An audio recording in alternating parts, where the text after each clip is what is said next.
Hi hello. तर आज बनवणार आहे आंब्याचा रस आणि कुरडई पापड. आणि तर इथं कुरडई पापड घेतलेला आहे तळण्यासाठी. इथं पीठ मळून घेतलेलं आहे.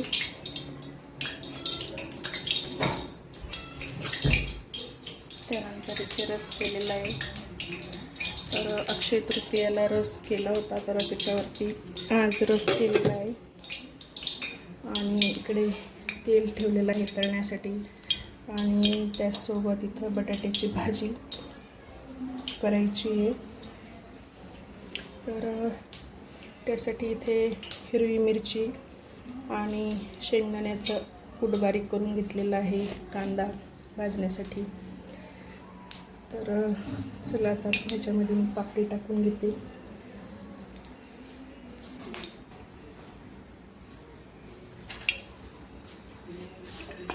तर हे तांदळाचे पापड आहे.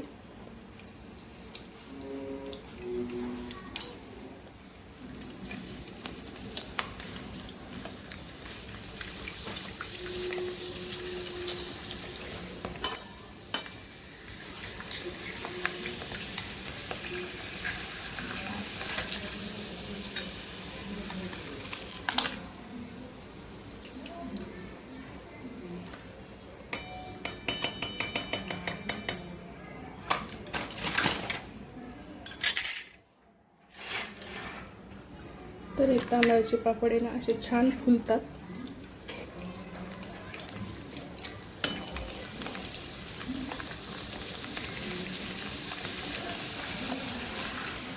किती मोठा पापड झाला.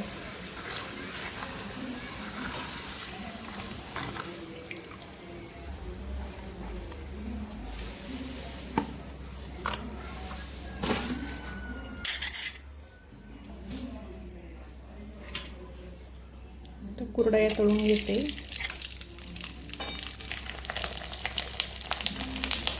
कुरडई पण खूप छान फुलते.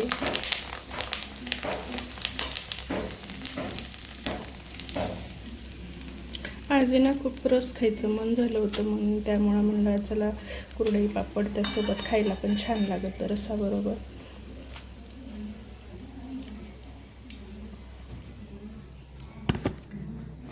तर इथं कुरडया पापड्या तळून झालेल्या होत्या. इथे ना तेल गरमच आहे, तळलेलं तेल. तर याच्यामध्ये ना थोडी मोहरी घालून घ्यायची. मोहरी झाल्याच्यानंतर कांदा घालून घ्यायचा आणि तो लालसर होतं परतून द्यायचा.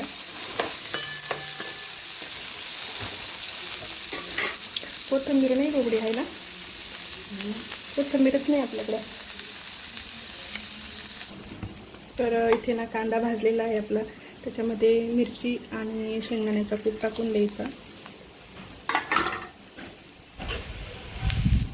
आणि त्यानंतर चिरलेलं बटाटा टाकायचं.